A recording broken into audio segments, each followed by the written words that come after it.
Olá, amados irmãos e irmãs, sejam todos bem-vindos ao Estudo Bíblico da Comunidade. Eu já peço que você curta o link dessa transmissão, compartilhe, se inscreva no canal da comunidade no YouTube, que nós cheguemos a mais pessoas, para que mais pessoas se despertem para a importância da meditação e do estudo da Palavra de Deus. Vamos iniciar clamando a ação do Espírito Santo sobre nós. Pelo sinal da Santa Cruz, livrai-nos Deus, nosso Senhor, dos nossos inimigos, em nome do Pai, do Filho e do Espírito Santo. Amém. Vem, Espírito Santo de Deus, vem sobre todo o nosso coração, iluminai a nossa mente, dai-nos sabedoria, dai-nos discernimento. Vem sobre nós, dai-nos o zelo e o amor por Tua Palavra. Amém. Amém. Hoje nós iremos ler o capítulo 7 do Evangelho de São Lucas. Quando acabou de transmitir aos ouvidos do povo todas essas palavras, entrou em Cafarnaum. Ora, um centurião tinha um servo a quem prezava e que estava doente à morte. Tendo ouvido falar de Jesus, enviou-lhes alguns dos cidadãos dos judeus para pedir-lhe que fosse salvar o servo. Este, chegando a Jesus, rogavam-lhe insistentemente: ele é digno de que lhe conceda isso, pois ama a nossa nação, e até nos construiu a sinagoga. Jesus foi com ele. Não estava longe da casa quando o centurião mandou alguns amigos lhes dizer: Senhor, não te incomodes, porque eu não sou digno de que entres em minha casa. Nem mesmo me achei digno de ir ao teu encontro. Dize, porém, uma palavra, para que o meu criado seja curado, pois também eu estou sob autoridade e tenho soldados às minhas ordens. E a um eu digo, vai, ele vai, e a outro vem, e ele vem. E a meu servo, faze isto, e ele o faz. Ao ouvir tais palavras, Jesus ficou admirado, e voltando-se para a multidão que o seguia, disse: eu vos digo que nem mesmo em Jerusalém encontrei tamanha fé. E ao voltarem para casa, os enviados encontraram o servo em perfeita saúde. Nós podemos tirar desse versículo, essa passagem aqui. O centurião ouviu falar de Jesus e ele se abriu à graça imediatamente.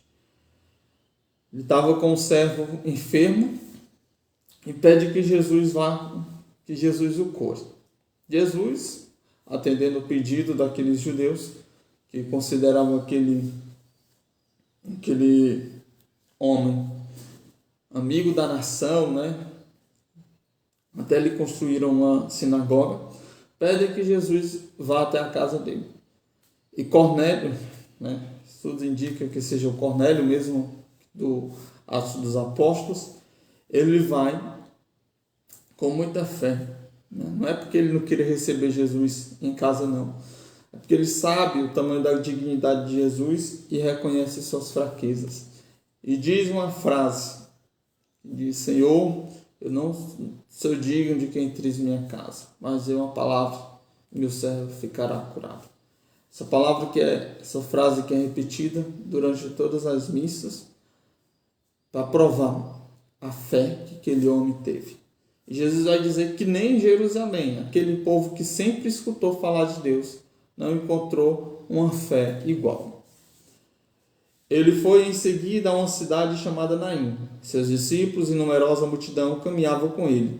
Ao se aproximar da porta da cidade, coincidiu que levavam a enterrar o morto, filho único de mãe viúva. E grande multidão da cidade estava com ela. O Senhor, ao vê-la, ficou comovido e disse-lhe: não chores. Depois, aproximando-se, tocou o estifo, e o que eles carregavam pararam. Disse-lhe ele então: jovem, eu te ordeno, levanta-te. E o morto sentou-se e começou a falar. E Jesus o entregou sua mãe. Todos ficavam com muito medo e glorificavam a Deus, dizendo: um grande profeta surgiu entre nós, e Deus visitou o seu povo. E essa notícia difundiu-se pela Judéia inteira e por toda a redondeza.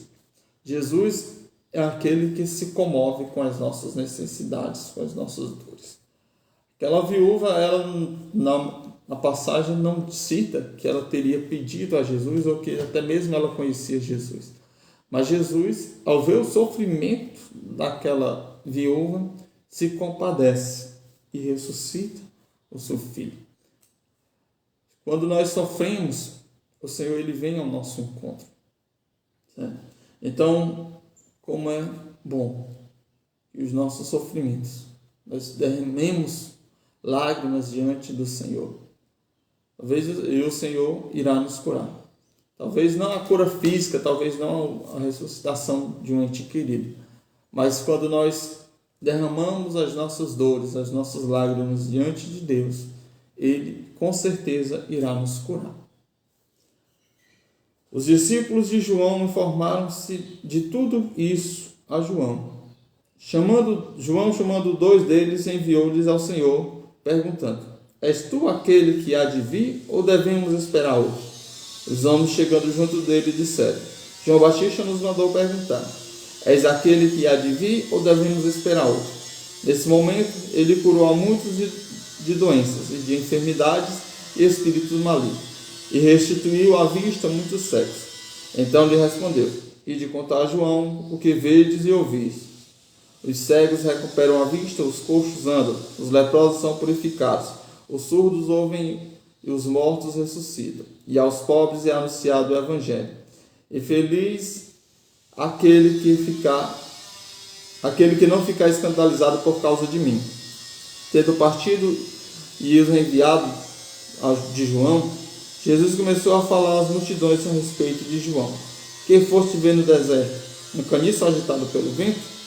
Mas que foste ver? Um homem vestido em vestes finas? Ora, os que usam vestes suntuosas e vivem em delícias estão nos palácios. Então, que foste ver? Um profeta? Eu afirmo que sim, e mais do que um profeta.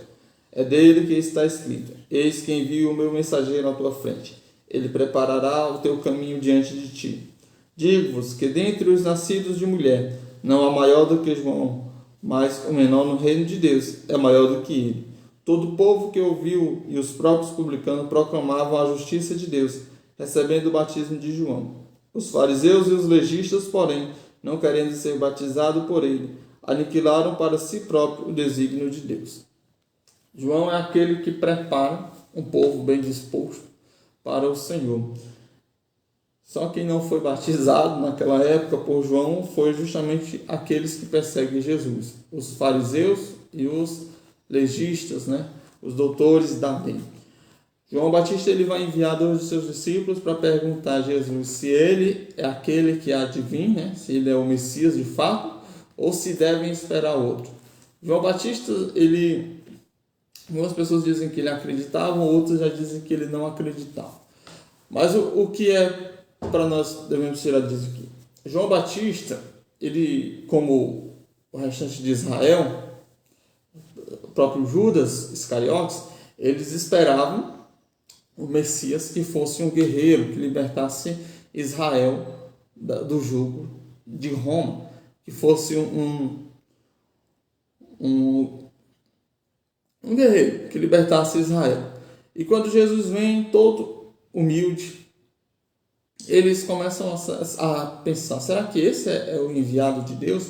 E Jesus vai citando o Antigo Testamento, onde diz que as enfermidades serão curadas, os mortos ressuscitarão, e que a palavra será anunciada aos pobres. E feliz aquele que não se escandalizar por isso.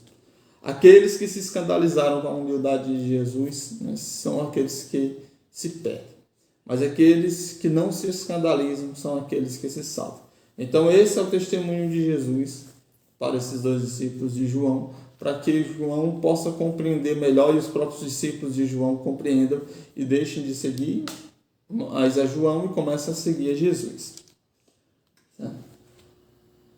A quem, pois, compararei os homens desta geração? Com quem se parecem? São como crianças sentadas numa praça, a se desafiarem mutuamente.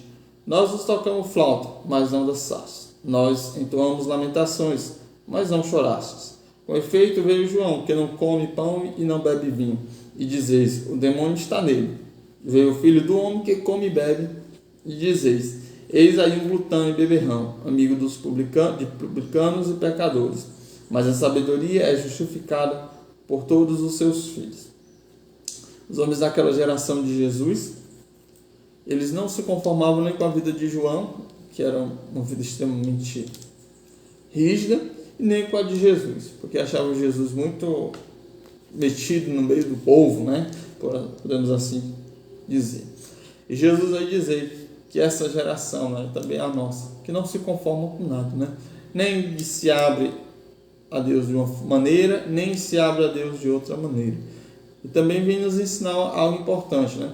Dentro da própria igreja, nós temos alguns movimentos, uns mais tradicionais, outros carismáticos, né? E tem pessoas que só ficam julgando um e ao outro, né? E não buscam a Deus nem de uma maneira e nem de outra. Um fariseu convidou a comer com ele. Jesus entrou, pois, na casa do fariseu e reclinou-se à mesa. Apareceu então uma mulher da cidade, uma pecadora. Sabendo que ele estava à mesa na casa do fariseu, trouxe um frasco de alabastro com perfume. E ficando por detrás aos pés dele, chorava, e com lágrimas começou a banhar-lhe os pés, e enxugá-lo com os cabelos, e cobri-los de beijos, e a ungí-lo com perfume. Vendo isso, o fariseu que havia convidado pôs-se a refletir. Se este homem fosse um profeta, saberia bem quem é a mulher que o toca, porque é uma pecadora. Jesus, porém, tomando a palavra, disse-lhe: Simão, tenho uma coisa a dizer-te. Fala, mestre, respondeu ele.